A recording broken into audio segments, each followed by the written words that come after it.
I'm moving back to my childhood home next month. Out of the blue, my eldest son Bob showed up at my house with a smirk. He told me his wife, Catherine, was busy shopping on her phone at home, letting their 2 kids run wild. Then he casually said, "Please take care of the 2 grandkids." After all the times they ignored me, they suddenly changed their tune when they found out I was living in a condo. I felt the need to teach them a lesson about the real world not always going their way. My name is Janet. This year, I turned 64. 2 years ago, I lost my husband, so now I live alone in the house where I raised my 2 boys. My sons, aged 38 and 36, have their own families and live in nearby apartments. Siblings are often so different, someone once said, and that's precisely the case in our family. My eldest son turned out to be flashy and careless, while my younger son grew up to be modest and dependable. Bob and his wife Catherine were blessed with 2 kids, but unfortunately, David and his wife haven't been able to have children. It seems there might be an issue with one of them, but I always made sure not to bring it up.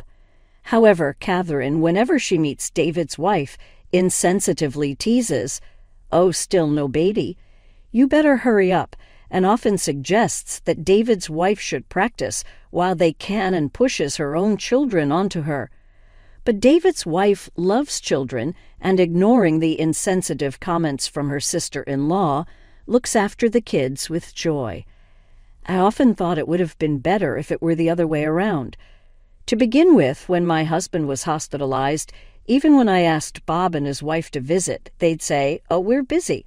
Besides, you must have free time without having to care for him, right? Can you babysit for a day or 2 and just drop off their children?" On the other hand, David and his wife visited regularly. David's wife would reassure me, "Don't be down, Mrs. Janet. He'll get better. Do you want us to stay overnight if it's not too much trouble?" She cooked for me when I was emotionally down and also took care of my grandkids during that time. Bob and his wife were actually on a trip to Las Vegas, gambling away at casinos. Upon return, without asking about the kids, they immediately asked to borrow money, saying, "We lost everything. We're a bit tight this month. Can you help us out?" I held back my anger and firmly declined. "We don't have any money, just look at this old house." Catherine looked around my 60-year-old house and laughed. "Right? I mean, who still has turn faucets nowadays? So outdated," she added. "Well, at least it's old, so we don't worry about the kids breaking stuff. Even when I bought presents for my adorable grandkids on their birthdays or Christmas, Bob and Catherine never thanked me. Instead, they just complained, 'This is kind of lame. Couldn't you have gotten something cooler?'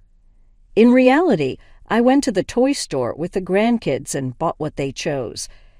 Being blamed for having bad taste was simply unbearable. I wanted to see my adorable grandkids, and I was concerned about whether Bob and Catherine were taking proper care of them. Catherine works and often asks me, "Can you pick up the kids from daycare?" She seems to frequently skip her duties to go out drinking with friends. Bob, on the other hand, seems to leave all child rearing to Catherine and doesn't help at all.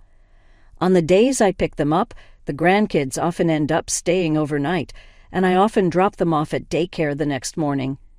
Even so, Catherine doesn't thank me and says, "You live alone, Mrs. Janet, so you must be happy taking care of the grandkids.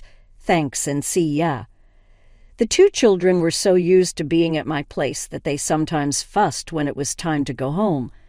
Of course, spending time with my grandkids was a joy, but considering Bob and Catherine's attitude towards parenting, I couldn't help but worry.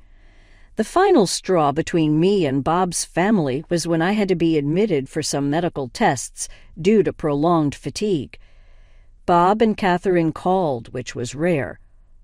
Apparently, my grandkid was worried and wanted to hear my voice. "Grandma, are you in the hospital? Does it hurt?" came the lisping voice of my grandchild, and I couldn't help but smile. "It's okay, they're just checking me out. Thank you." "Come back soon, I'm being a good boy." After my grandson's voice faded away, I waited a moment, and it seemed they had left the phone off the hook because I began to hear Bob and Catherine's conversation. Really, I can't deal with taking care of the elderly. David can handle that, right? He doesn't have kids and surely has some extra money, doesn't he? Well, yeah, that's probably for the best. Mom doesn't have much money anyway. Honestly, what's the use of an old person without money? Just a burden, right? They must have thought they hung up the phone as I could clearly hear their candid remarks. I mean, how can she even live in that old shack? If it were me, I'd have left a long time ago. Mom has always been frugal, never even bought decent clothes. It was embarrassing growing up. I knew they didn't think highly of me, but hearing it so blatantly was heart-wrenching. I couldn't help but respond, "I'm sorry to have disappointed you." Hearing my voice, Catherine chuckled without a hint of guilt. "Oh, Janet, were you listening? Oops, we didn't hang up." Bob, seemingly unbothered, said, "Well, it's the truth. Why was I born into such a plain family? I've always felt like I drew the short straw when it came to parents. I had tried to raise them without spoiling them, but it seemed to have backfired." I sighed and simply said, "I'm going to hang up now," and ended the call. As it turned out, my hospital tests didn't show any issues. I was just exhausted. I was set to return home safely. On the day I was discharged, a Saturday, David was working, so his wife accompanied me. However, when we got home, the door was unlocked, and my 2 grandkids were playing in the living room alone. They're 3 and 5 years old, so of course, the place is a mess. "Grandma, welcome back." They ran up to me, but Bob and Catherine were nowhere in sight. "Where's your mom and dad?" David's wife asked, and they replied, "They said they're cleaning the house and told us to stay here and behave." David's wife and I exchanged glances, knowing full well that Bob and Catherine wouldn't clean. As we quietly went upstairs, we found them rummaging through my drawers. "What are you doing?" When I shouted at them, they coolly turned around. "Oh, Janet, you're back. We didn't know you were being discharged today." Catherine gave a bright smile, and Bob said in an unusually kind tone, "Why didn't you tell us you were being discharged? I would have come to pick you up." Sensing my discomfort, Catherine handed me a document, saying, "You're quite sneaky, Janet, hiding this from us." It was a copy of a lease for a condo on the 50th floor of a tower nearby. Bob, grinning, said, "It's like $3,000 a month. Why'd you keep this a secret? Did you use Dad's inheritance or something? If so, we have a right to it too." After glancing over the document again, he confidently declared, "We'll move into the family home next month." When I responded with a confused "What?" Bob said, "Well, you are getting older. You're hospitalized this time, too. Living alone is a concern. You've been saying it for a while now, right?" He then looked to Catherine for agreement, and she chimed in, "Exactly. This house is old, and if anything happened, it'd be a mess." Making a concerned face, it seemed like they both had completely forgotten about the phone call from a few days ago. How forgetful can they be? And why were they looking for a house behind my back in the first place? Seeing our disbelief, Catherine winked and cheekily said, "Do take care of the grandkids, will you?" The usually quiet daughter-in-law finally lost her temper. "Hold on. What's going on? You're just going to barge into the condo that my mother-in-law rented. That's way out of line. What were you even thinking?" But Bob and his wife didn't even flinch. I mean, it's kind of funny thinking of Mom living in a fancy condo, right? She'd stand out like a sore thumb. If we live with her, it'll look better, don't you think? Catherine added, "You wouldn't understand if you don't have kids. Moms like me want to raise our children in a decent place. I'm saying this for the kids. Surely you'd agree that every day would be more fun with the grandkids around," she said, attacking David's wife who didn't have children. "You people," David's wife exclaimed, biting her lip in frustration, readying to say something more. However, I stopped her with a hand gesture. "It's all right. Thank you. Can I handle this?" I then confronted Bob and his wife. "Next month works for you?" I asked. "I'll be ready." David's wife looked at me in surprise, but after catching a significant glance from me, she seemed to understand and kept quiet. Unaware of our silent exchange, Bob and his wife cheerfully said, "All right, we've decided. Let's get ready for the move. We want furniture that's fitting for a luxury apartment. Should we head to a high-end furniture store now?" "That sounds great.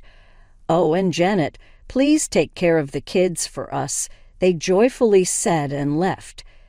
Seeing the worried look on David's wife's face, I winked at her, imitating Catherine, and told her about my upcoming plan. A plan to teach them that not everything goes as one expects. The next month arrived, and Bob and his wife eagerly informed me about their moving day. "We're going to live in that sunny room. We bought all new furniture and appliances.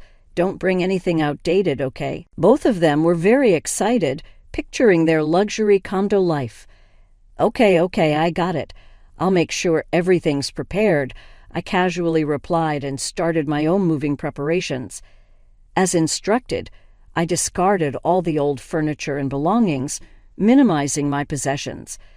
I've always heard that as you get older, it becomes harder to part with things, so I took this as a perfect opportunity to declutter, especially for the sake of my children.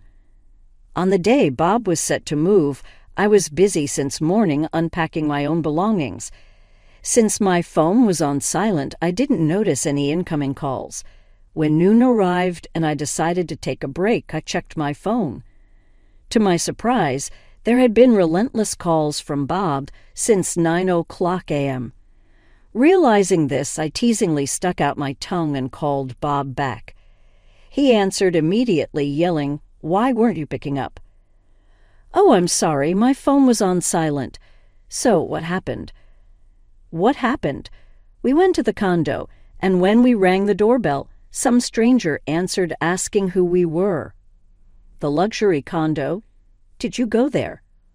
"Well, yeah, we said we were moving to the family home, remember? We had a huge argument with the person in that apartment. The police even got involved. It was so embarrassing." "Where are you, Mom?" "I'm in my new place." "What? Then why is someone else living there? You said you were moving to the family home, right?" That's why I cleaned it up for you. I assumed you had the keys. Feel free to use it however you like. Oh, I'll transfer the deed soon." "Wait a minute, that family home. You don't mean—" "Yes, the one you grew up in. That's the family home, isn't it?" After a brief pause, I could hear Catherine's voice in the background. "What are you doing? The movers are saying they'll charge us extra if we make them wait any longer. Hurry up and vacate the condo." "Oh no, the furniture delivery is here. Hey, that's our luxury bed. What are you going to do?" Hearing her frantic voice, I couldn't help but almost burst out laughing. It's a pity I couldn't share this moment with David's wife. Bob, with a trembling voice, muttered, It wasn't here, the family home, then." Catherine's puzzled voice could be heard. "What? That family home? It seems to be our old house." After another pause, Catherine, having finally understood the situation, exclaimed in disbelief, "What the heck?" I replied, trying to hold back my laughter, "Just move your things there. I'm busy with unpacking. Take care." I was about to hang up when Bob interjected, "Hold on. Where are you now, Mom?" "Why would I tell you that? If you come here, I won't be pleased. If I need something, I'll come over. Bye." Bob continued to protest, but I simply hung up. Keeping my phone on silent, I continued unpacking in my new apartment. Turns out that luxury condo contract was just a provisional one, and I canceled it the day after Bob found out. It hurt to lose the deposit, but it was much more infuriating to see Bob and his wife have their way. I've always admired those luxury condos with top-tier security and amenities. I decided to give it a shot. However, I soon realized it might have been a bit too extravagant for me. So, this incident was the push I needed to reconsider. Now I'm living in a one-bedroom apartment with assisted living features. It even has a gym and 24/7 concierge service. It's perfect for me living alone.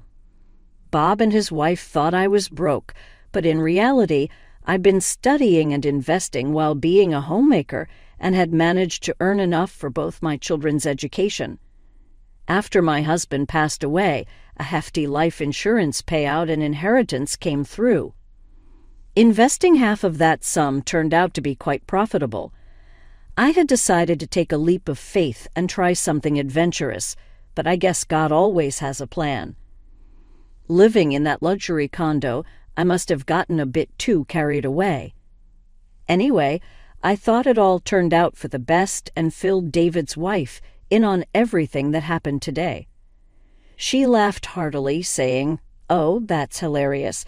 I would have loved to see Bob and Catherine's faces at that moment. I wish I had seen it too." We both burst out laughing. Then David's wife curiously mentioned, "But it's odd, isn't it? Bob and Catherine don't work for any big-name companies, yet they act so posh. How can they afford such a lifestyle?"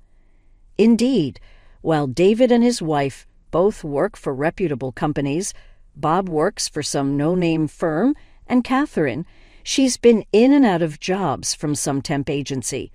Despite all this, they were always buying designer brands. I always wondered where they got the money from. Later on, it turned out they were drowning in debt. They had likely been searching my house, hoping I had some hidden assets.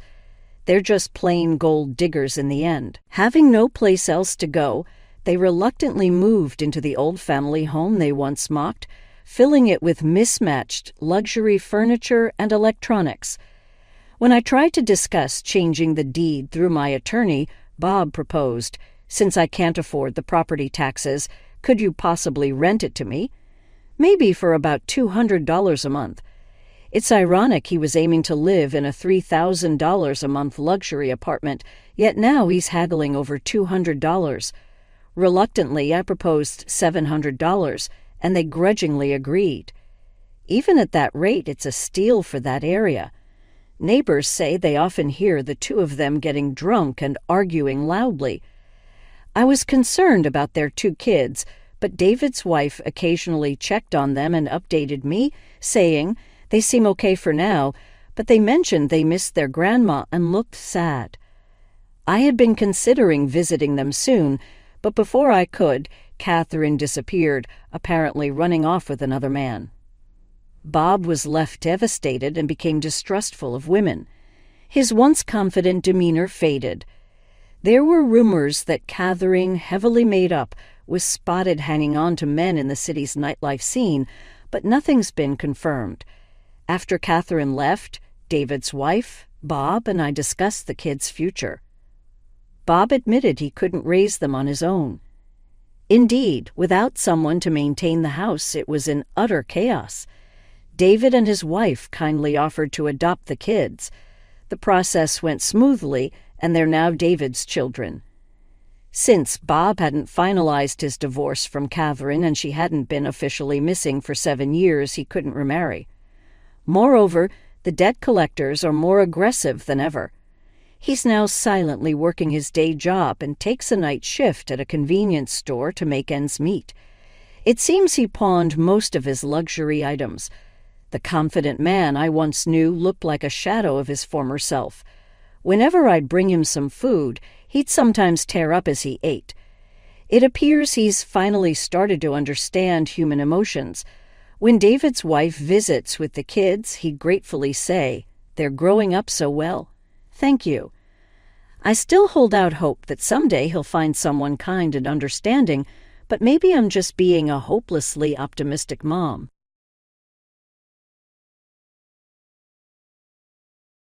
Before opening the massive oak door of Tyler's new office, I straightened my skirt and took a deep breath. Even after all this time, The entrance sign reading Tyler Perry, President, was fresh and polished. My worried-looking husband looked up from his computer. "Maya, my schedule is jam-packed. Please tell me." "I am not looking up," he said.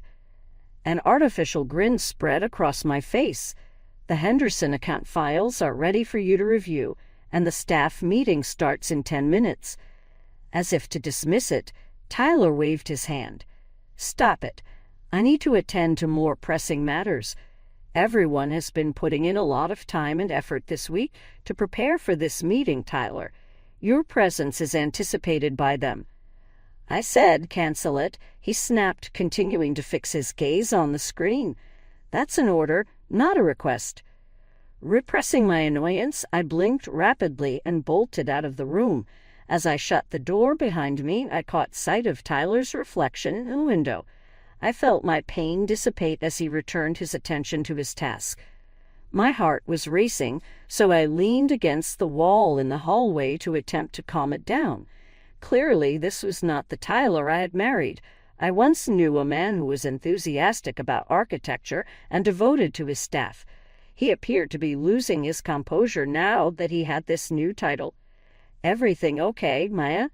Concerned, I glanced up to see Tyler's dad, Scott, watching over me. He was nevertheless a frequent visitor to the office after retiring. I stood up straight and forced a grin. "Sure thing. It's simply a hectic morning. Scott, how are you doing?" His gaze was fixed on mine. "Look, you're not looking good, but I'm all right. Now, what has Tyler done?" Feeling conflicted between remaining faithful to Tyler and my increasing annoyance, I hesitated. This is truly not a big deal. Tyler is simply settling into his new position. A grave look crept into Scott's face. Adjusting or letting it go to his head? From the office, Tyler's voice exploded before I could respond. "The Queen, am I missing any files?" Taking the folder from my desk, I shot Scott a look of regret. "Duty calls." Tyler hardly raised an eyebrow when I returned to his office. "At last. Just shut the door behind you as you depart." "Tyler," I said, mustering up my bravery, "if you can't make it to this meeting, the team will suffer. A lot of effort has gone into." His palm hit the desk with force. "Just so you know, Maya, I am now the president. No one else, not even you, can tell me what matters most. Is that clear?" His shout shocked me, and I drew back in shock. "I'm merely attempting to lend a hand, Tyler. Your father's life revolves around this company, and—" "My father isn't in charge anymore," Tyler said, his tone cold and distant. "Oh, yes, I am. Perhaps you aren't meant to be here if you're unable to manage that." He slammed his lips down on my cheek.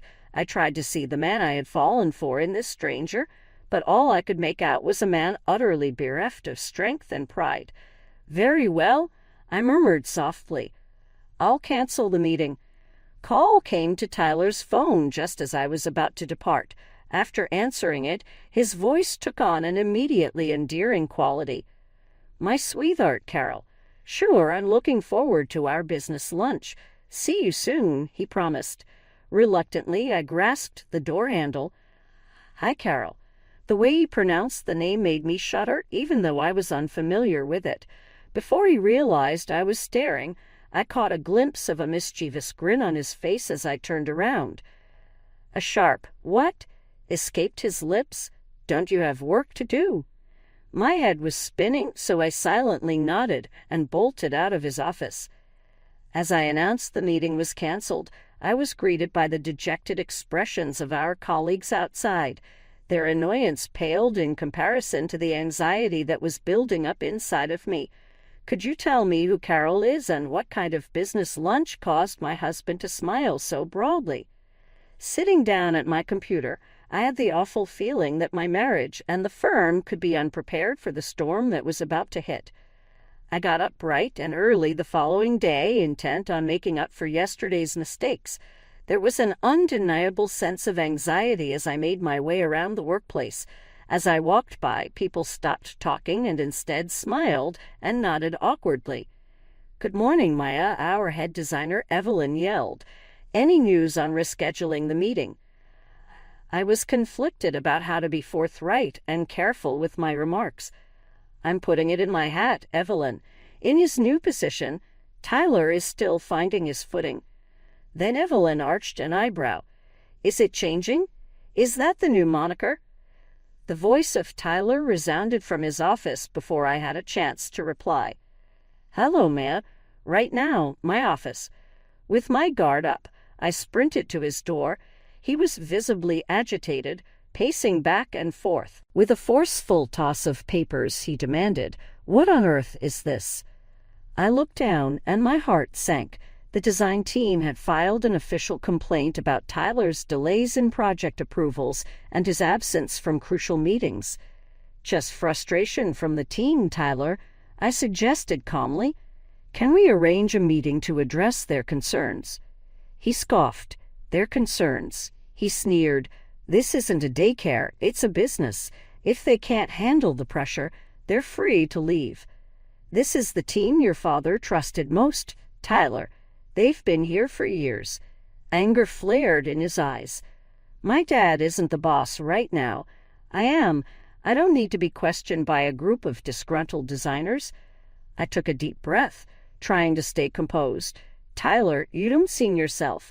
What's really going on? For a brief moment, I saw a glimpse of the old, uncertain Tyler, but it vanished as quickly as it appeared. Nothing's happening, he snapped. Just keep them in line and focus on your own work. Isn't that why I pay you?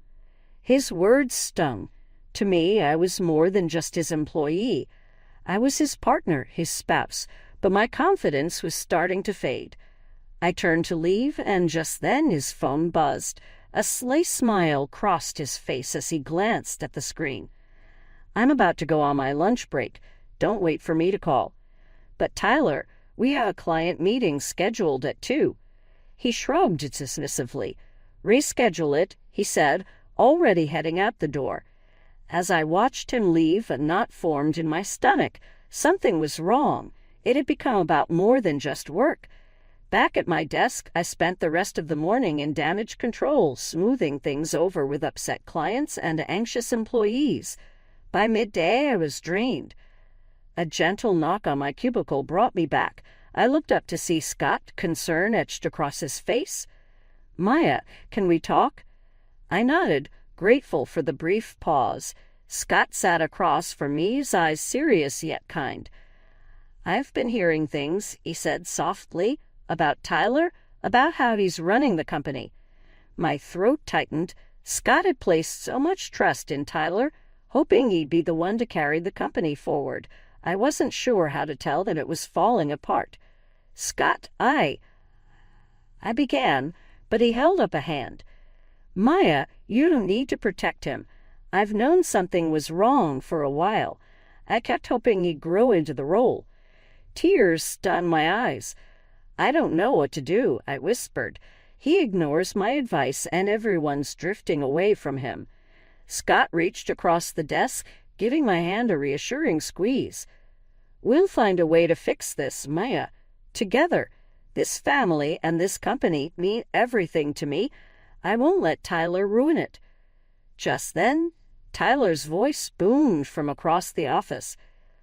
Who the hell is slacking off around here? We need to get this done, don't we?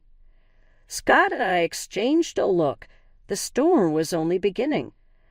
I stood steeling myself for the next crisis Tyler had created, but Scott's words echoed in my mind.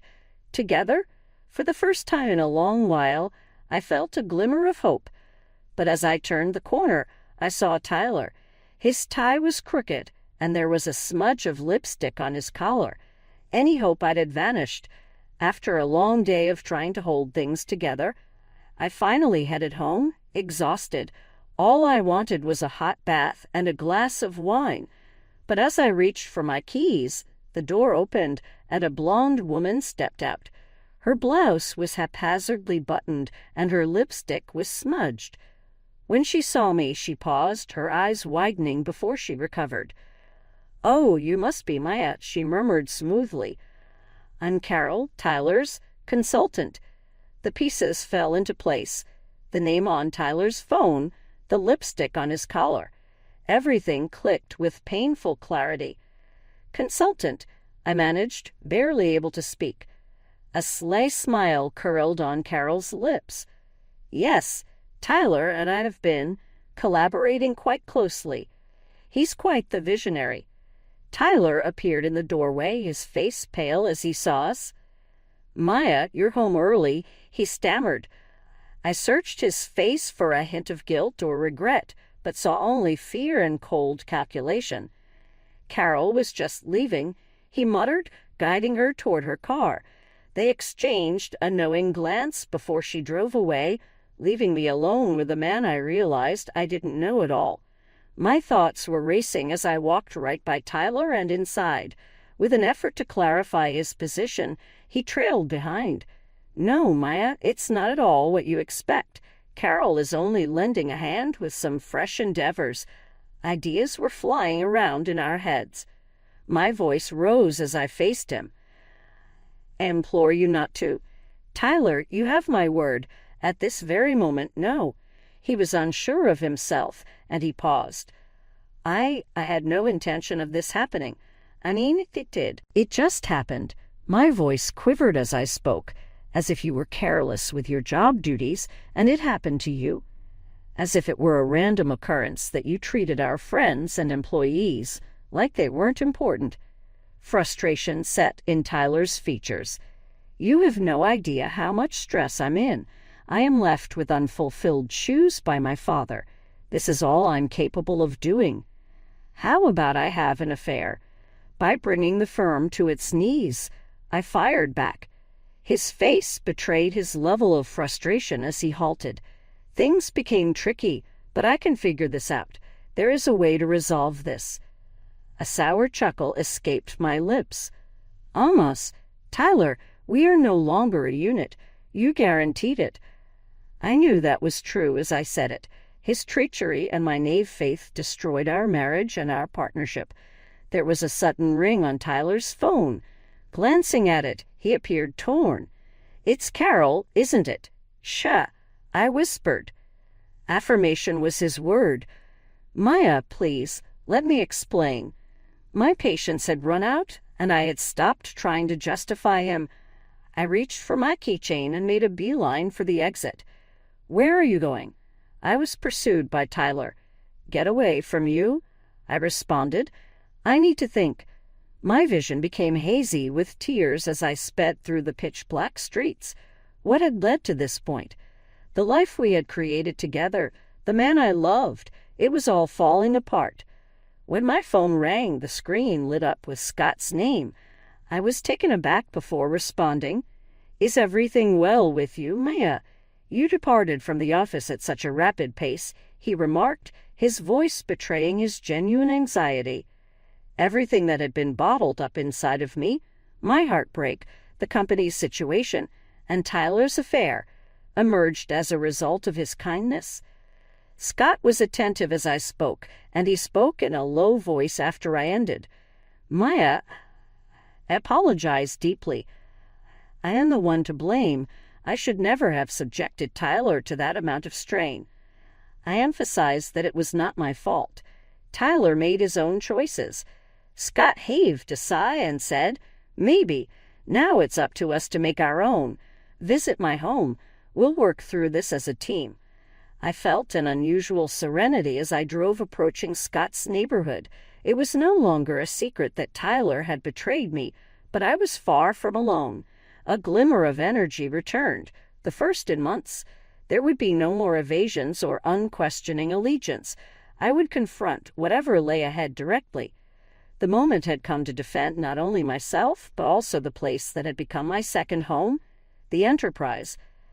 I ignored the snickers and sideways looks the following morning as I confidently entered the office. I felt re-energized after yesterday night's conversation with Scott. What I witnessed as I rounded the bend, though, was completely unprepared for. Standing in the center of the office, Tyler had Carol's waist in his arm. Her outfit, a pencil skirt and a blouse, was suing from my own style a few months back. "Everyone," Tyler declared with an air of self-assurance, Meet Carol. I think you'll like her. As a special consultant, she will be joining our team." My pulse was pounding as I met Tyler's eyes. He seemed to be daring me to answer with his look. With a smile on her face, Carol made it clear that she was embracing her new position in the firm and the companionship of Tyler. The one who spoke out initially was Evelyn, who is our lead designer. However, we currently have a complete squad, Mr. Perry. As for Maya will be assisting Carol in getting settled. Tyler skillfully interrupted. "Won't you, dear?" I was the center of attention. My coworkers' emotions, a mixture of sympathy and interest, were palpable. Breathing deeply, I mustered a smile, which seemed more like a grimace, but I kept at it nevertheless. "Certainly." I mustered up the courage to say, "Welcome aboard, Carol." A flurry of fake smiles and submerged stress ensued for the following several hours. I went to my office in an attempt to get some work done, but thoughts about Tyler's treachery kept coming back to haunt me. Interrupting my train of thought was a tap on the door. Scott was there, looking worried. "I just heard it, Maya. How are you doing?" Refraining from sobbing, I shook my head. "Scott, I'm not sure I can handle much more. Tyler seems intent on causing me harm in every way imaginable." Scott became grave-faced. "This is now over. An emergency board meeting is being called. It's been taken to an extreme." Tyler burst into the room, his rage visible on his crimson face, before I had a chance to reply. "What on earth are you doing, Dad?" He growled angrily. "Right now, this is my business. I don't think you can storm right in here and—" "Enough," stopping Tyler in the middle of his sentence. Scott's voice was forceful. "You have devalued all that I have laboriously established. You need to deal with the fallout now." Tyler drew in his brows. "There will be what? I'm only in the beginning." He retrieved an envelope from his jacket and threw it upon my desk. "Consider this my first official act as president." I opened the letter with trembling hands. Tyler had already signed the divorce papers that were inside. I could feel his icy gaze on me. "You're fired," I said, my voice filled with shock and pain. Tyler laughed with an icy tone. "Can we fire you?" "Oh my goodness, Maya. This career, this marriage, everything. I'm freeing you from it all." My entire world came crashing down as I gazed at the papers. Nothing more than a few pages of legals after all that time, and all our hopes and desires. "Tyler, please," Scott pleaded with him, attempting to soothe his anxiety. "Consider your actions.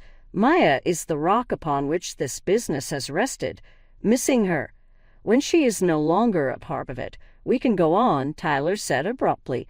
"Confront it, Dad. This is not the way things are done anymore. In the future, Carol and I intend to do great things." Some weird serenity washed over me while they argued. Tyler, this stranger with my husband's likeness, caught my eye as I glanced at the divorce papers. I made a choice right then.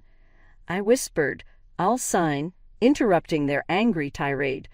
Both guys looked at me as if I were crazy. A smug grin spread across Tyler's face as he became the first to recover. "Logic will prevail." I knew it would, Maya. "In all honesty, it's for the best." My eyes remained fixed on his. "Tyler, I agree with you. Not for the reasons you may expect, but everything will work out well in the end." A burden was lifted from my shoulders when I signed the paperwork. Even if Tyler had ruined our marriage, I had had enough of playing the victim. Announcing my resignation, I stood up, effective immediately. Riley's grin disappeared.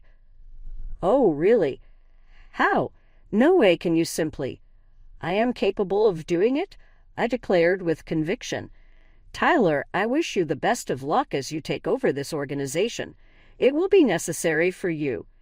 Carrying my head proudly, I stepped out of the office and heard Scott's voice calling out to me, "Maya, wait."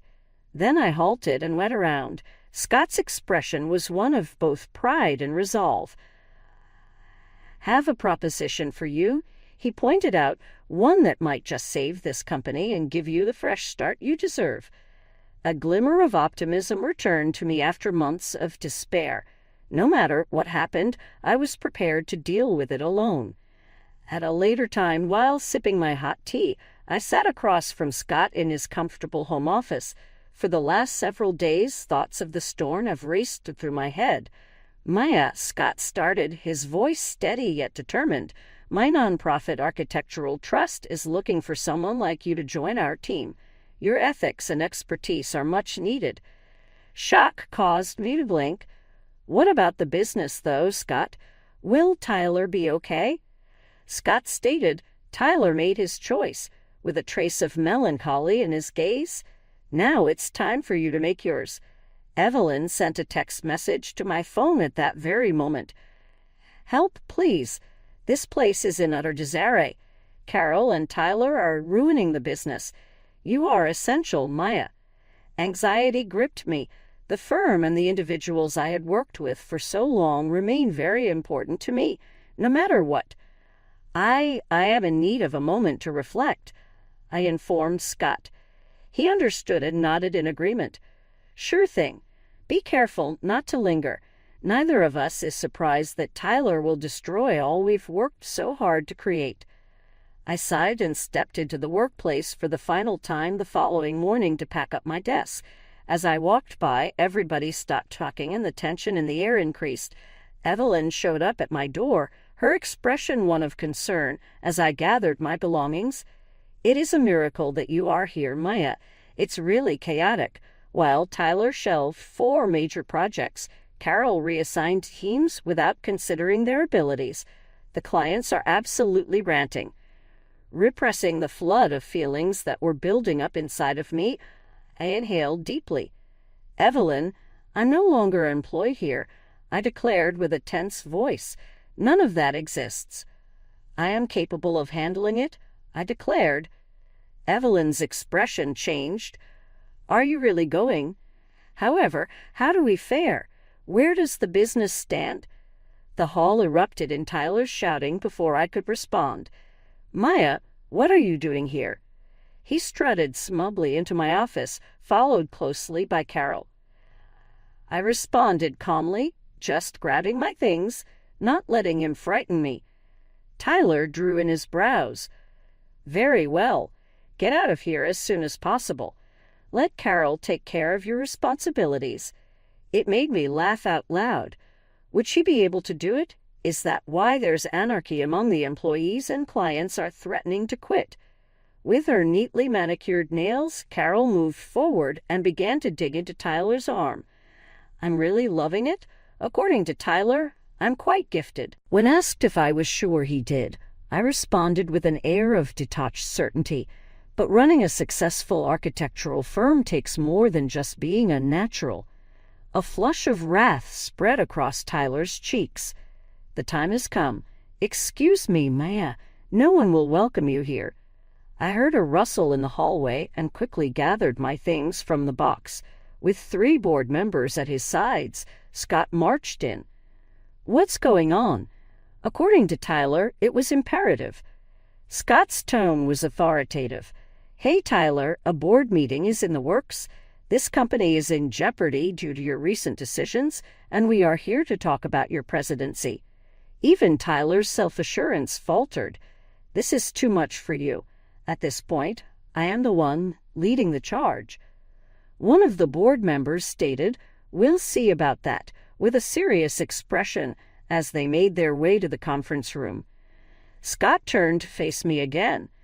"Maya, we could use your insights in this meeting, if you're willing." I was conflicted about staying and cleaning up the mess or staying and being loyal to the firm I had helped build. Tyler scowled.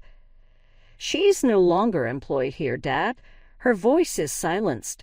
A sudden realization hit me. I stood tall after setting down my package. "In all honesty, I'm considering sticking around for this meeting. It seems like no one else has a clue about how this organization actually functions." Scott beamed with satisfaction as Tyler Stutter talked, and Carol gasped. I was overcome with resolve the moment we stepped into the conference room. It had become about more than just me. All eyes were on preserving Scott's legacy and the jobs of those who worked here. I was prepared to battle for the people and the firm, not for Tyler or our shattered marriage, no matter what happened next. It was about time I proved my abilities to everyone, but notably Tyler. As I broke down the company's condition for the board, tensions ran high. Countless reports and spreadsheets demonstrated just how dire the situation had become during Tyler's tenure as CEO. 3 major clients have left in the past month, I said, maintaining a steady voice despite my rushing heart. Our reputation in the industry is sinking, and staff morale is at its lowest. Anger and disbelief caused Tyler's face to turn red. I can't believe this. All is well with us. Some new tactics that Carol and I have been developing will. That will what, Tyler? Scott interrupted with a harsh tone. Drown us even further. There is no denying the data. As the board members worriedly exchanged stares, I observed. At stake was the fate of the business, and now was the decisive moment. Carol, who had adamantly demanded to be present, raised her voice. Yet, Tyler, you have been an inspiration. He's been staying late at the office every night, brainstorming. I felt the need to sneer. Does that describe it? Because all I can see is a floundering business and a president who seems to prioritize his own interests over those of the country. Anger sprang out of Tyler's eyes.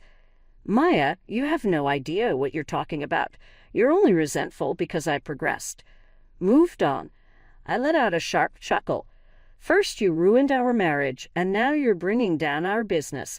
That is destroying everything, Tyler. It is not progress.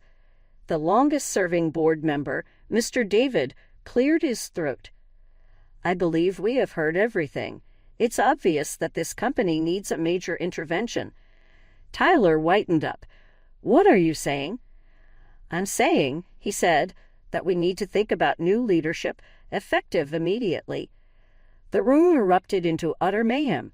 Board members fought between themselves as Tyler yelled and Carol sobbed. I sat silently through it all, experiencing an unusual sense of peace. Tyler looked at me with a look of despair on his face. Maya, please, he pleaded. Please lend me a hand. Permit me to take care of this. Inform them that we can resume our previous collaboration. I turned to him, the man who had been my constant companion in all my endeavors. Just for a split second, I felt like I was back with the old Tyler, terrified, exposed, and in need of assistance. Then I was brought back to reality as Carol's hand tightly gripped his arm. Tyler, I apologized softly, but you made your choice, and now you have to live with it.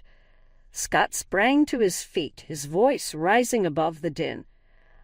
I propose that we take a vote on whether or not Tyler should remain CEO of this company. Please raise your hand if you support ousting Tyler as president. As the hands traveled up and down the table, it was as if time stood still. A B and C, much more than half. When Tyler understood what was going on, his expression turned glum. This isn't fair. Joyful Carol let out a scream. You can't do this to us. I accomplished it. For the time being, the business was secure since Tyler had left. Scott took me aside as the meeting came to a close. Hello, Maya. We are counting on you. We rely on you at work. We need your assistance in rebuilding. Will you return?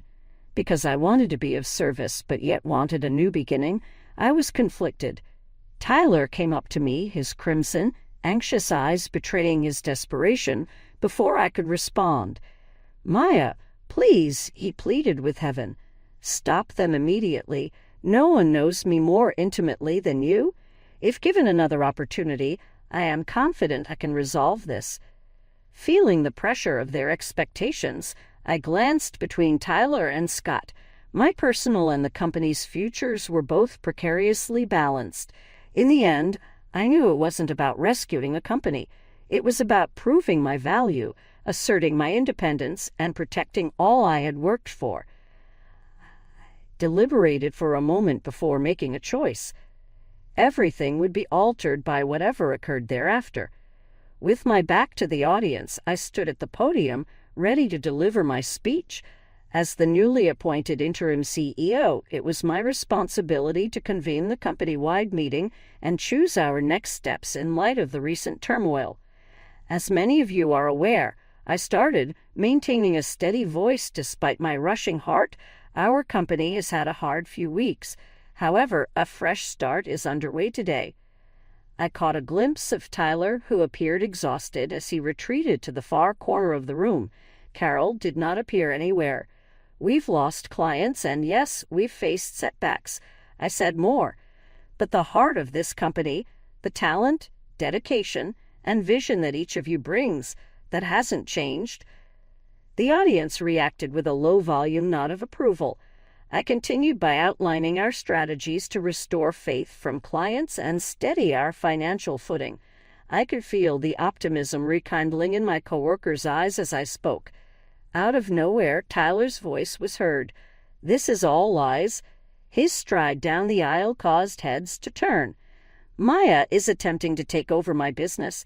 It was her intention to force me out of here." Everyone in the room let out a gasp or mumble. I clenched my fists on the podium, trying not to freak out.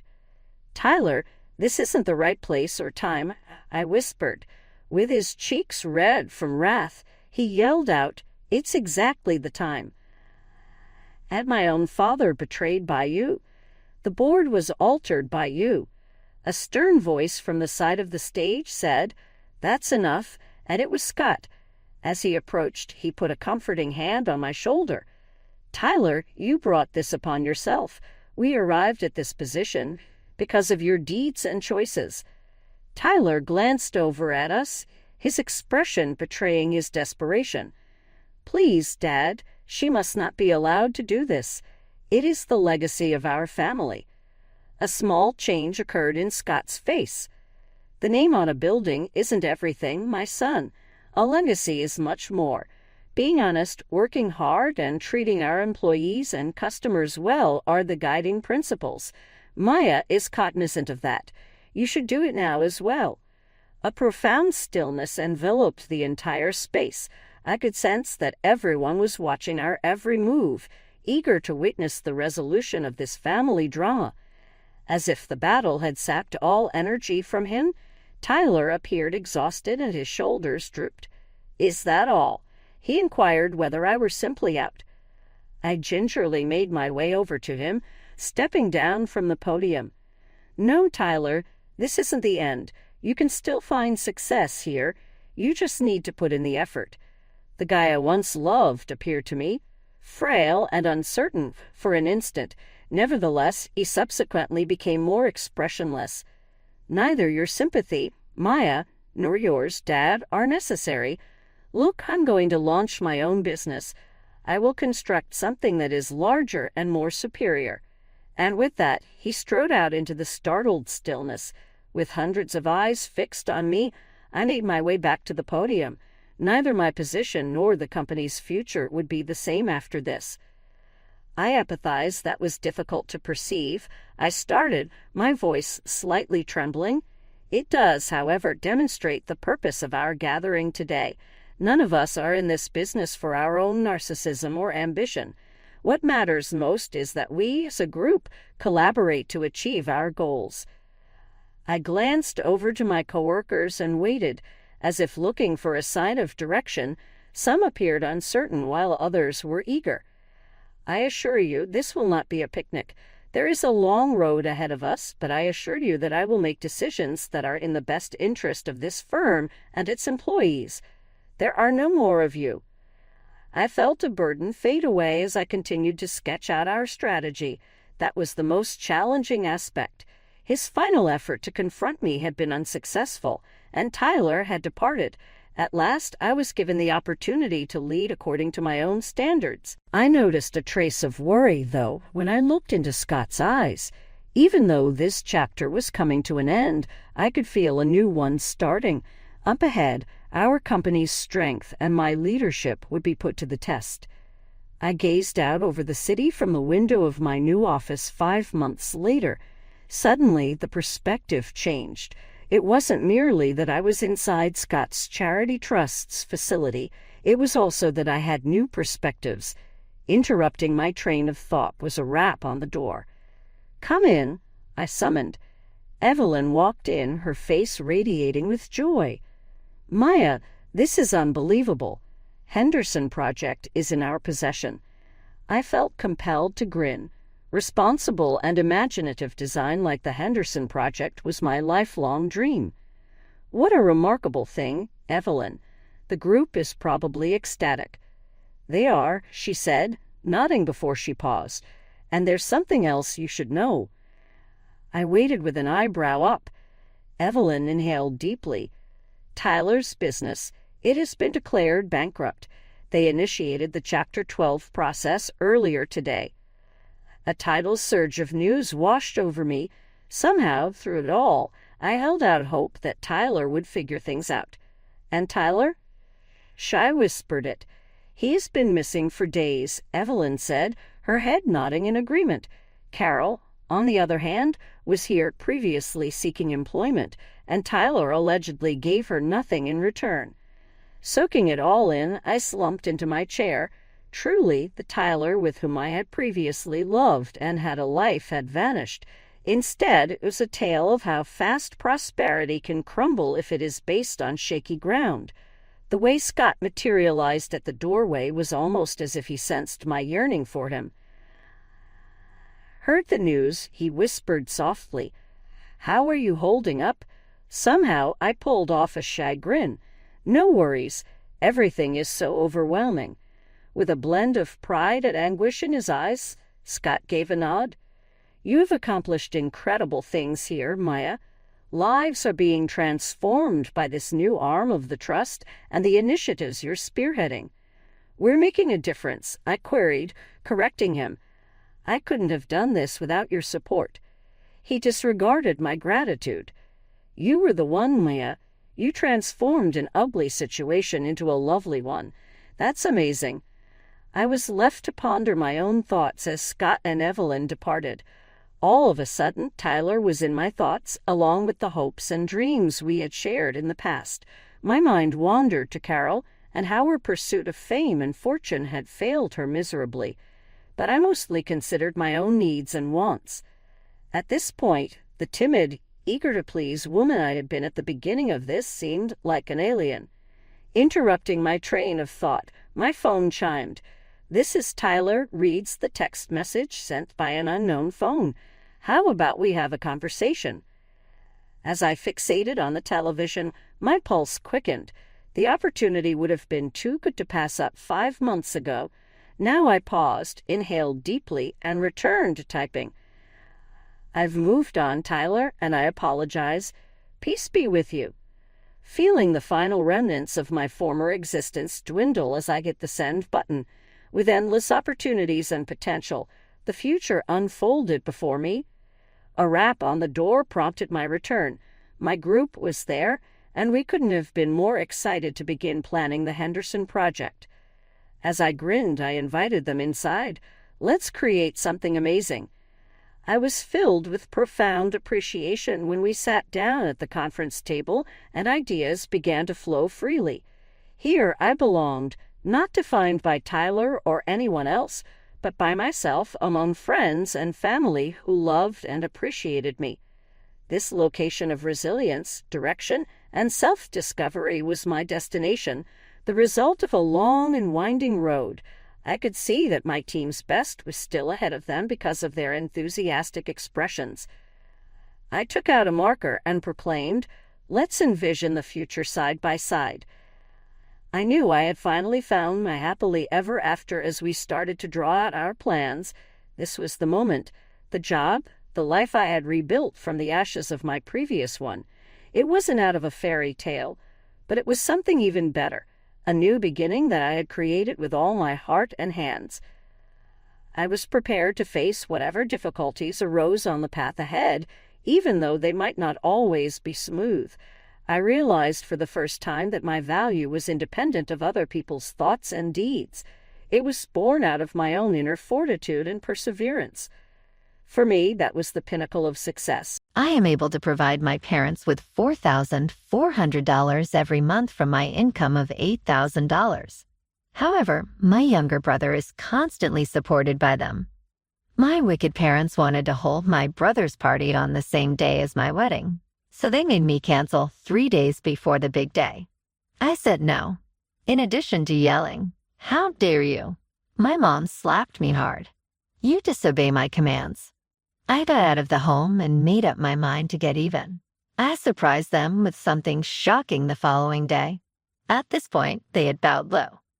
My name is Lily, and I have been the rock for my family through thick and thin. Whenever they needed assistance, be it monetary or emotional, I've always been the one they went to. My monthly salary as a financial analyst is around $8,800. It's a respectable wage, but I work as hard as anyone I know, and that's how I managed to make it. Because I enjoy my work so much, I've never been someone to gripe about it.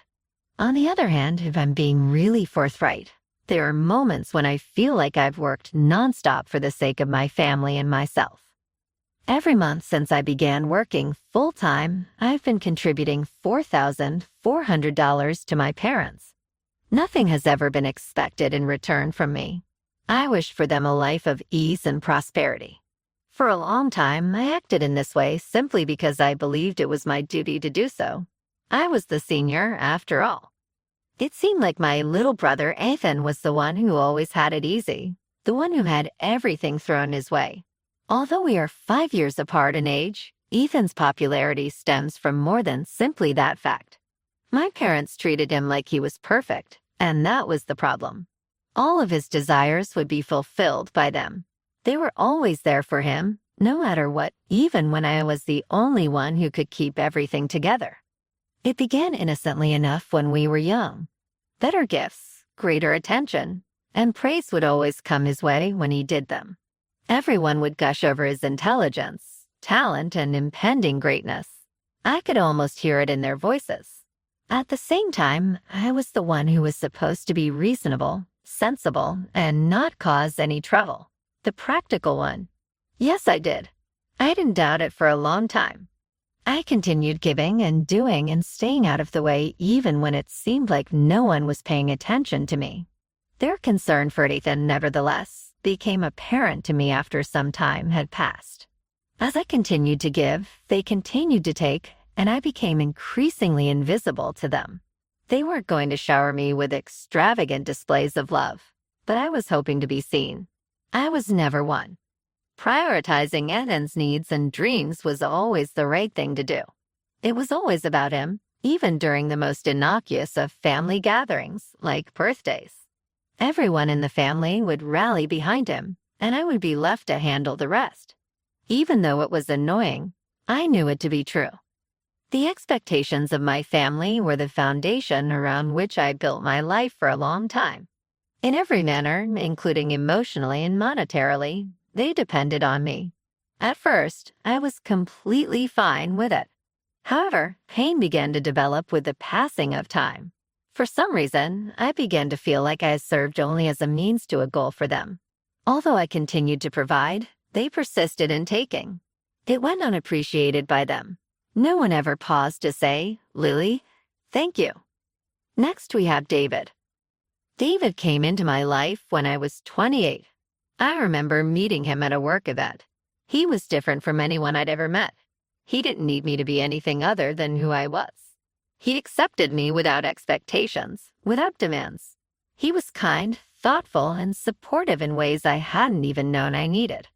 Over time, we became inseparable. We talked about everything: our dreams, our struggles, the future we hoped to build together. I felt like I could finally breathe. For the first time in my life, I wasn't just Lily, the dependable one. I was Lily, the woman in love with someone who loved me back in a way that felt real. David and I started planning our wedding about 6 months ago. It was the first thing I'd done for myself in a long time. It was my moment, my chance to create something beautiful, something that was just mine. We found the perfect venue, a lovely spot near the water, and we began making the arrangements. I was so excited.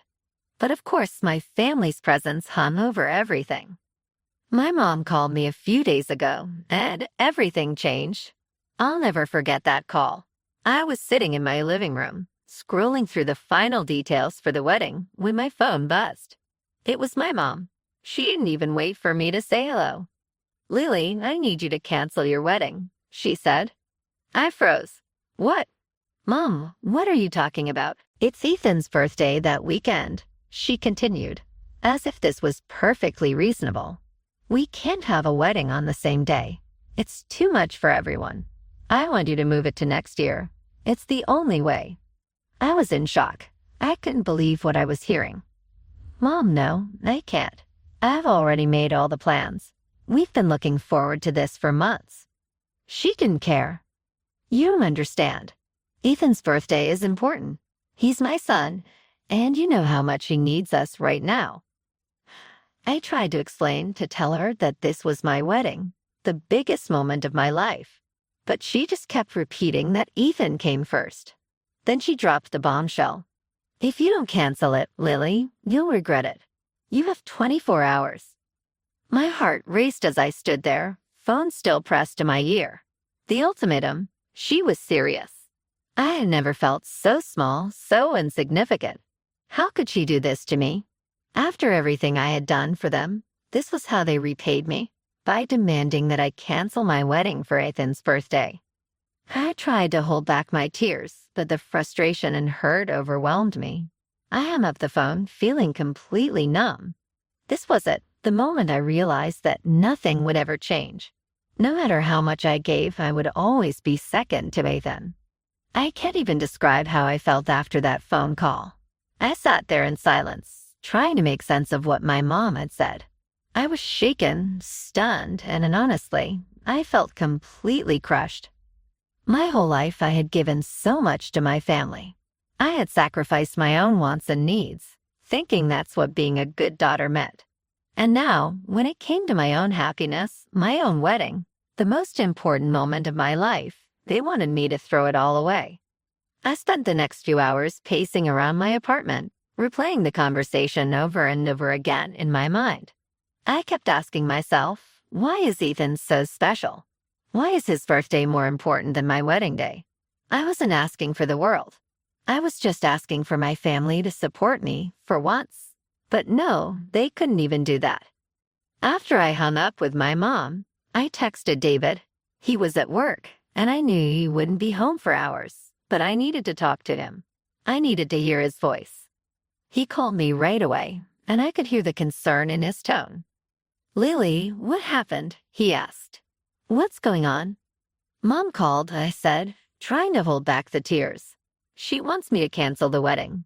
Ethan's birthday is on the same day, and she's insisting that I move everything to next year. She says the wedding will mess up the family's plans. She says I have 24 hours to decide." I could hear the anger building in his voice. "That's ridiculous. You've been planning this for months. You've made all the arrangements. How can they just ask you to cancel everything because of Ethan's birthday?" "I don't know," I whispered.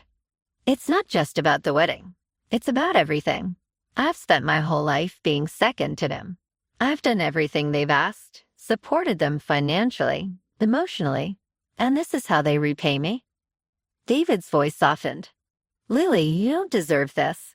You've done everything for them, and they don't appreciate it. This is your moment. Don't let them take it from you." I needed to hear those words. I needed someone to tell me that I wasn't crazy for standing up for myself. For the first time in so long, I felt like someone saw me, truly saw me, not just as the dependable daughter, but as a woman with dreams and hopes of her own. We spent the rest of the evening talking, making plans. David didn't want me to cancel anything. He wanted to support me, no matter what. But I also knew that I couldn't let my parents manipulate me into canceling my wedding. I had worked too hard for this day, and it was mine to have. The next morning, I called my mom back, determined not to give in. I wasn't going to let her control me anymore. I couldn't. I took a deep breath before dialing her number. "Mom, I'm not canceling the wedding," I said, trying to keep my voice steady. "I've made my decision. This is my wedding day, and nothing is going to change that." She was silent for a moment, and when she spoke again, her voice was cold. "You're making a huge mistake, Lily. You're being selfish. This wedding isn't even about you. It's about our family. But I guess that doesn't matter to you, does it?" Her words cut deep, but I wasn't going to let them sway me. "I'm sorry, Mom, but this wedding is happening. I'm sorry if that hurts you, but I'm not going to give up on my happiness for the sake of someone else's. I've spent my whole life putting everyone else first. It's my turn now." I could hear her breathing heavily on the other end, clearly furious. "You'll regret this, Lily. You'll see. You're making a mistake." I held my ground. "I'm sorry, but I'm not backing down. This is what's best for me." And with that, I hung up. I was shaking. I had never stood up to my mom like that before. She had always had so much control over me, and now I had just shattered that control. But in that moment, I realized something important. I didn't need her approval. I didn't need anyone's approval but my own. I didn't expect my mom to understand, and I didn't expect her to be happy for me. But I wasn't doing this for her. I was doing this for me. I needed to take back my life, to stop living for others, and finally put myself first. David and I started making new plans for the wedding. It was going to be smaller now, just close friends and a few family members who truly cared about us. No more trying to appease my parents. No more pretending everything was fine when it wasn't. The next day, I got a call from my Aunt Lucy. She had heard the rumors from my mom, and she wanted to make sure I was okay. The story my mom had spread about David and me breaking up, about us calling off the wedding, was completely false. Aunt Lucy was concerned, and she wanted to help. "You don't need people like that in your life, Lily," she said. "Your wedding should be a celebration of your love, not about appeasing your parents. We'll help you." I couldn't believe the support I was getting from the people who truly cared. It felt like a weight was lifting off my shoulders. That night, David and I sat down and started making calls. We reached out to our closest friends and family, telling them the truth. I wasn't going to let my mom's lies ruin this. My wedding was happening, and I was going to make sure it was everything I dreamed it would be on my terms. As the days passed, I felt a growing sense of peace. No matter what my family did, I was going to make this work, and I was going to do it for me. For the first time, I was choosing myself. The wedding was a whirlwind.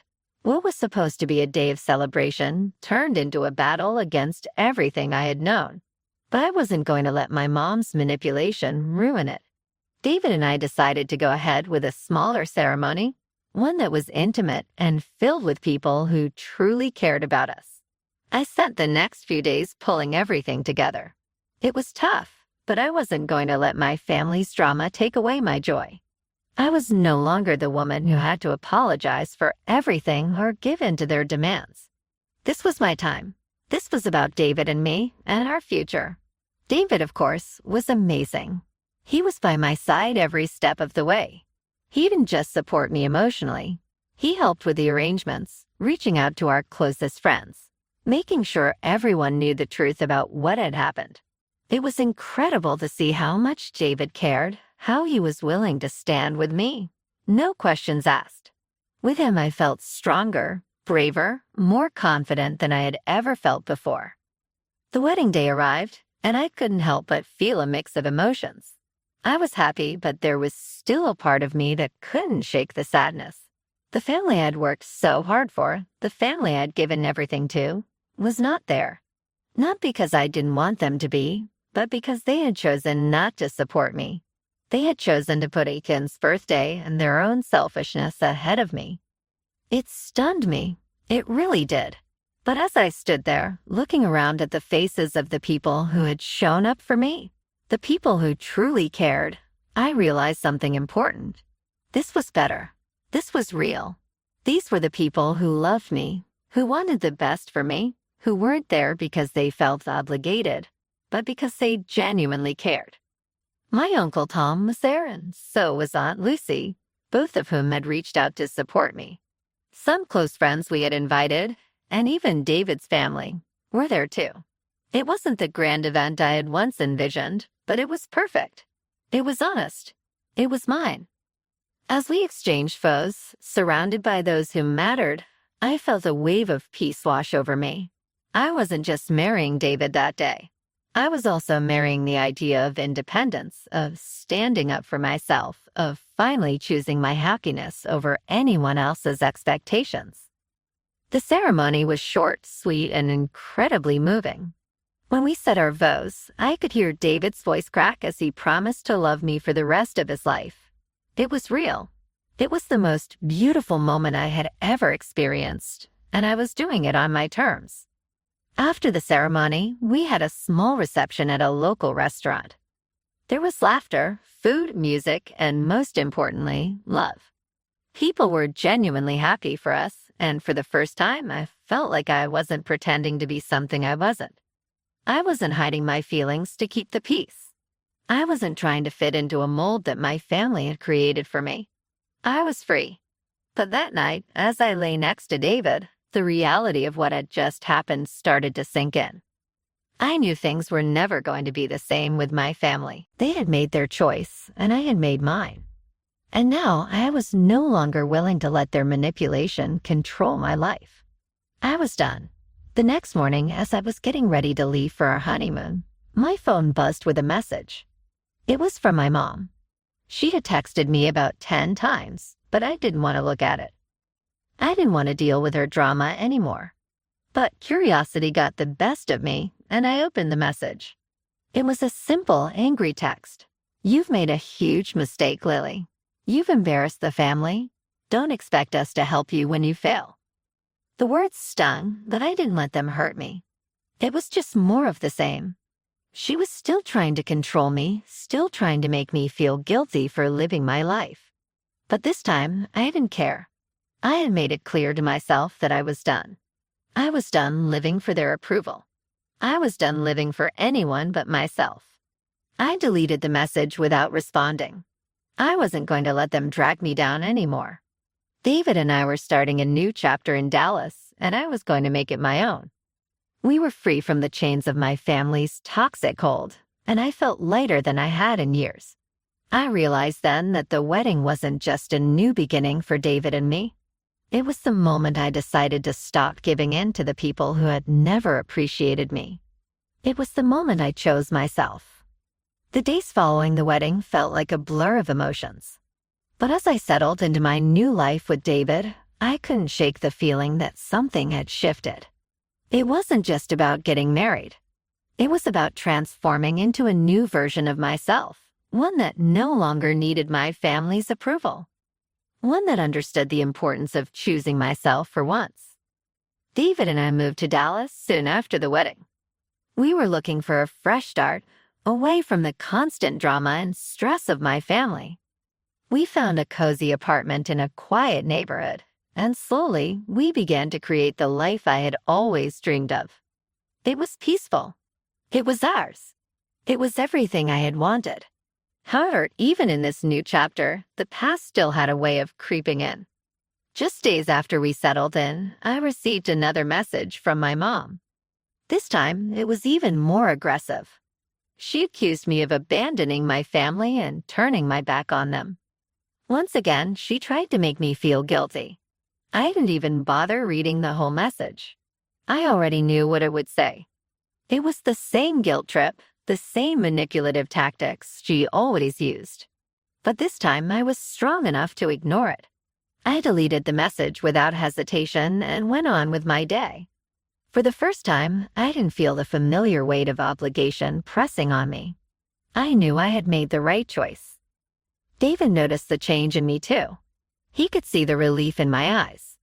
"I'm proud of you, Lily," he said one evening as we sat on the balcony of our apartment, gazing at the city lights. "You've come so far. You've built a life that's truly yours. You're finally free." His words hit me harder than I expected. I hadn't realized how much I'd been carrying around until it was all gone. The pressure to please my parents, the constant frustration of being second to Aiden, the emotional manipulation, it had all been so heavy. But now I was free. I didn't need their approval anymore. I had my own life, my own happiness, and that was all that mattered. Weeks went by and life felt more like what I had always imagined it could be.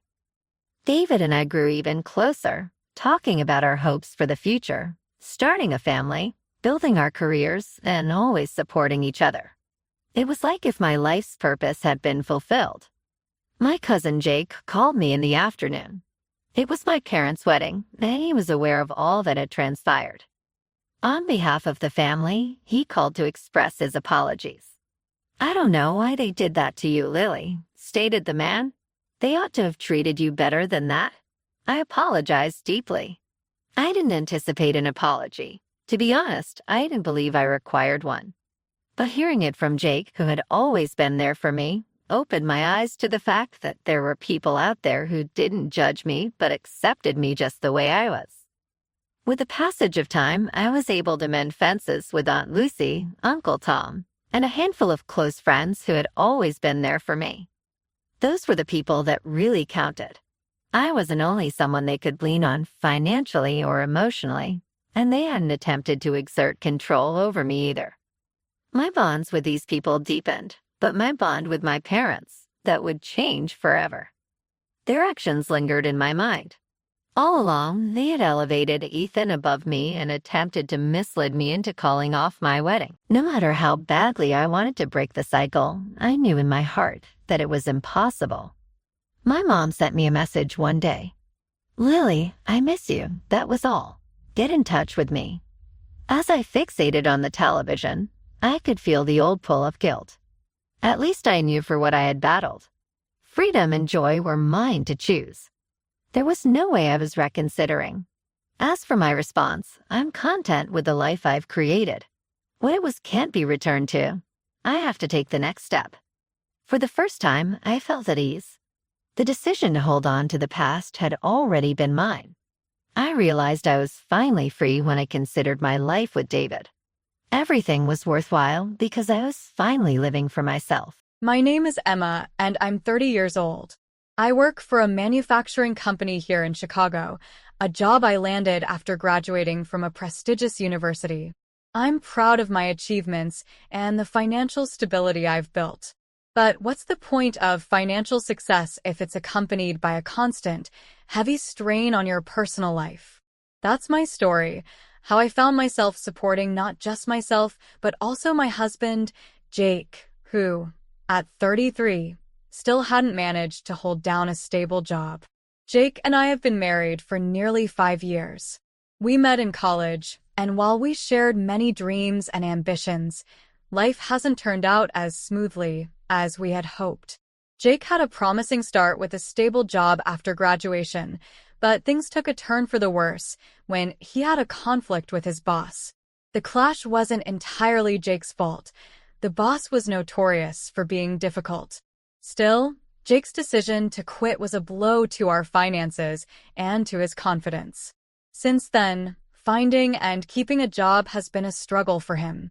For the past year, Jake has been job hunting without success. He's tried various part-time jobs, but he's quick to quit whenever something doesn't meet his expectations or if he faces a minor conflict. It's as though he's searching for an escape rather than a solution. I've tried to be supportive, understanding that his past experiences might be affecting his job search, but it's wearing me thin. His unemployment is not just a financial burden, it's a strain on our marriage. The turning point came unexpectedly. Last month, Jake came to me with excitement in his eyes. "Emma, I've got big news," he said, his tone brimming with enthusiasm. "What's up?" I asked, hoping for something positive. "Well, my parents are celebrating Dad's retirement, and I've decided to take them on a trip to Italy to celebrate.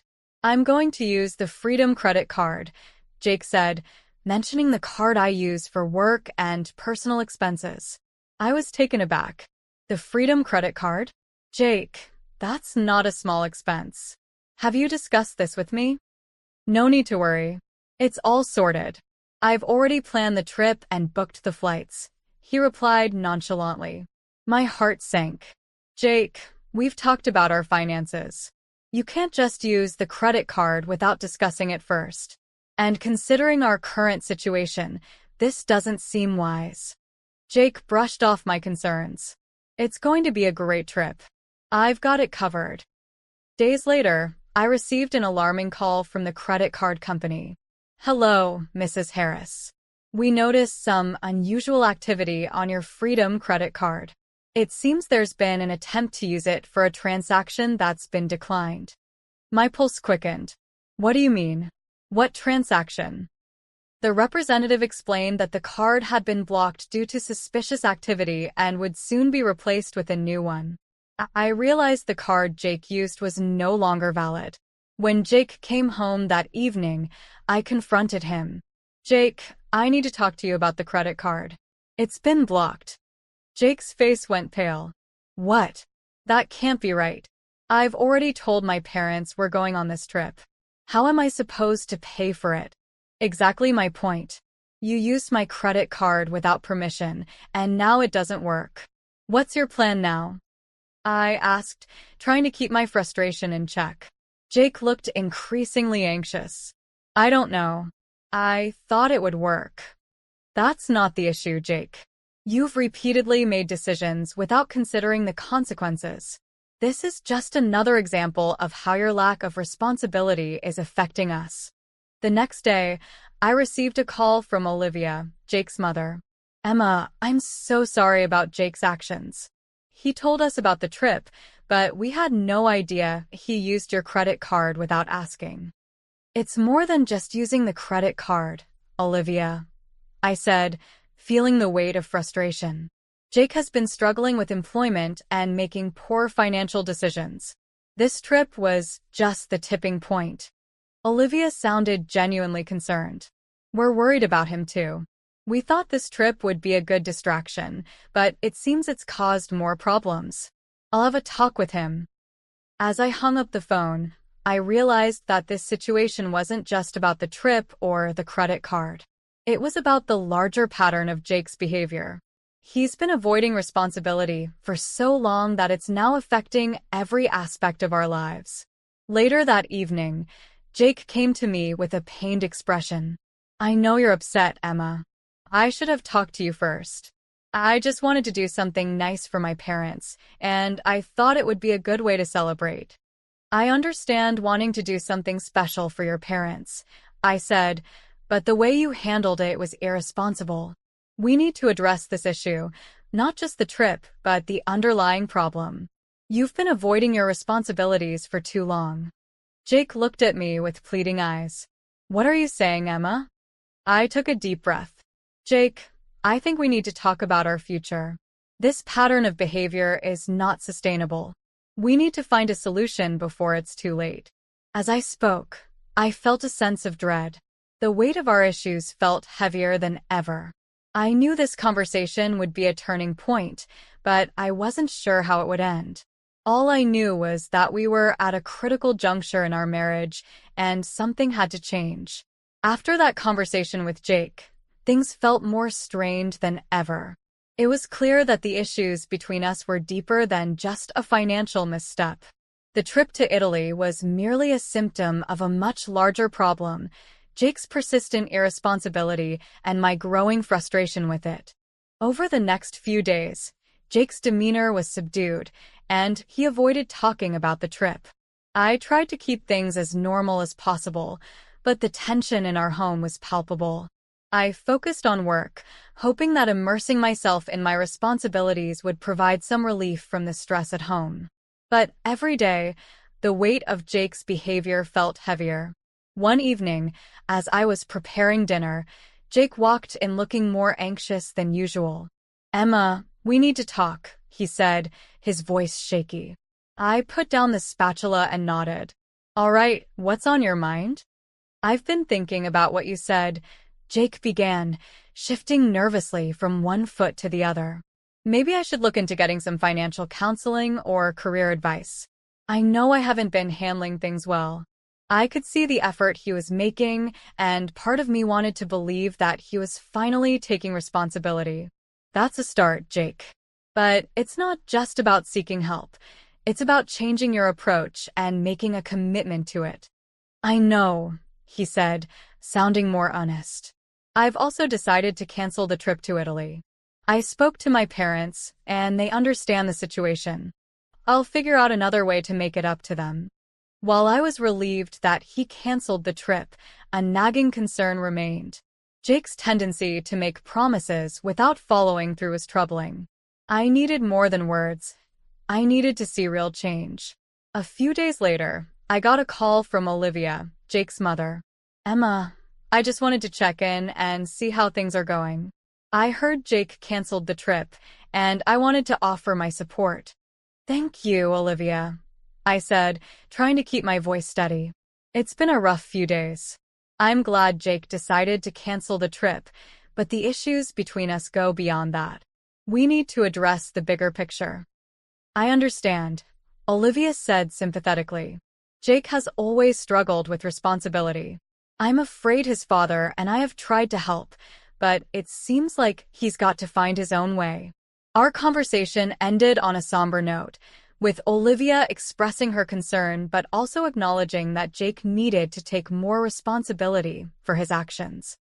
I appreciated her support but knew that the real work lay ahead.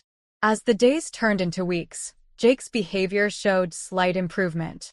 He started attending job interviews and sought out career counseling, as he had promised. However, old habits were hard to break. He still seemed to lack the motivation and follow-through needed to secure a stable job. One night, as we sat together in our living room, I decided to address the issue directly. Jake, I see you're making an effort, but it feels like we're stuck in a cycle. You make promises, but then things don't change. What's really going on? Jake sighed deeply, looking away. I know I've let you down. I'm trying, but it's hard to stay motivated when I keep facing rejection. I feel like a failure. His confession was raw and painful. I understood the emotional toll of constant rejection, but I also knew that our situation couldn't improve without real, tangible changes. Jake, I get that it's tough, but we need more than just trying. We need a clear plan and commitment to seeing it through. I can't carry this burden alone. Jake nodded slowly, but there was a sadness in his eyes that worried me. I'll try harder, Emma. I don't want to lose you. His words were hopeful, but my doubts remained. I needed to see consistent effort and results, not just promises. The situation felt like a fragile balance, teetering on the edge of a precipice. As the weeks continued, I found myself increasingly questioning our future. I wanted to believe in Jake's potential for change, but every failed job search and half-hearted effort made it harder to stay optimistic. The strain on our marriage was taking a toll on my well-being.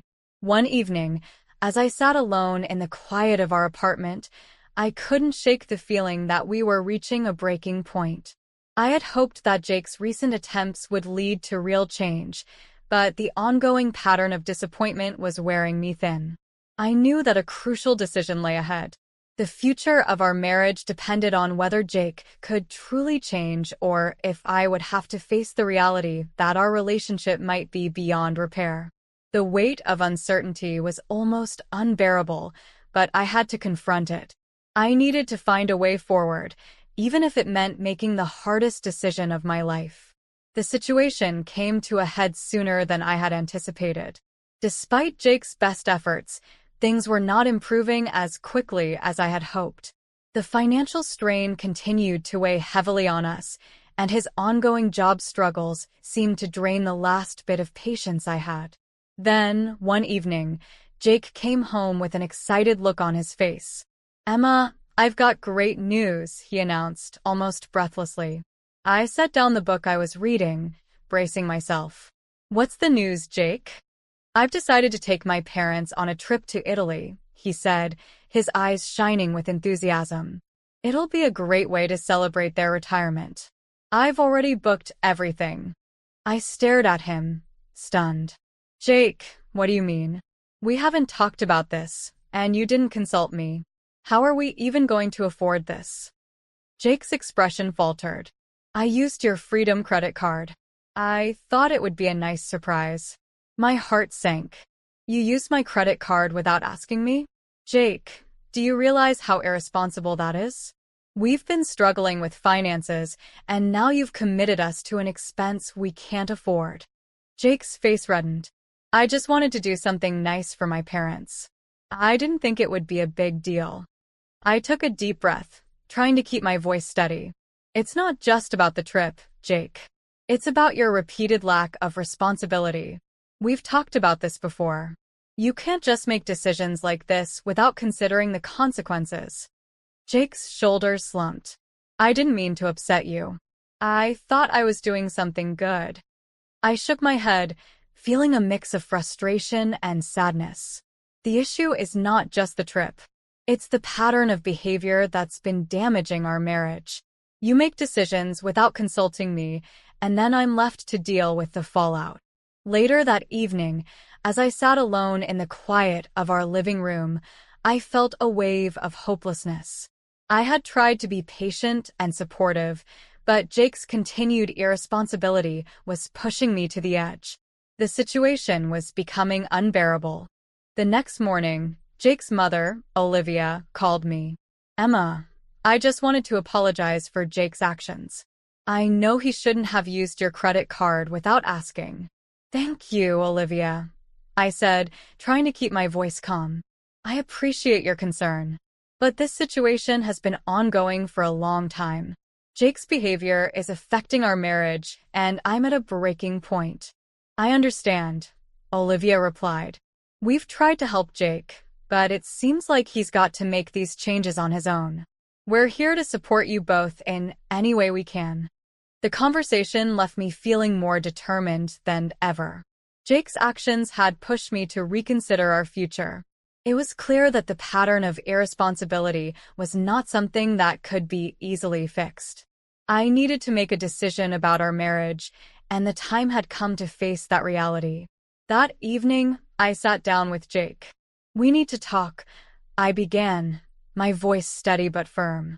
I've been patient, and I've tried to support you, but your actions have made it clear that we have a serious problem. We need to address this now. Jake looked at me with a mix of worry and confusion. What are you saying? I can't continue like this, I said, feeling a lump in my throat. I've reached a point where I have to consider what's best for both of us. Your repeated lack of responsibility and the strain it's putting on our marriage has reached a critical point. Jake's face fell, and I could see the realization dawning on him. He had been given countless chances, but the pattern of behavior remained unchanged. The next steps in our relationship would determine the future, but I knew that something had to give. The weight of the decision hung heavy in the air, and as I looked at Jake, I realized that the future of our marriage was now hanging in the balance. The days following our confrontation were tense and filled with uncertainty. Jake was clearly distraught by our conversation, and the weight of what had transpired began to sink in. The night after our talk, he sat in silence, his gaze fixed on the floor. The room was heavy with unspoken words, and I knew we had reached a turning point. The next morning, Jake's mother, Olivia, called me again. Emma, I wanted to talk to you about the situation, she said, her voice tinged with concern. Jake is devastated. He's been struggling, and I think he's finally starting to realize the impact of his actions. I understand, Olivia, I replied, my voice tired but resolute. But I've reached a point where I have to think about my own well-being. This isn't just about Jake anymore. It's about the life I need to lead for myself. Later that day, Jake came to me with a look of resignation. Emma, I've been thinking about what you said. I realize I've made a mess of things, and I don't want to keep dragging you down. I could see the sincerity in his eyes, but the damage was already done. Jake, I've given this a lot of thought. I need to focus on myself now.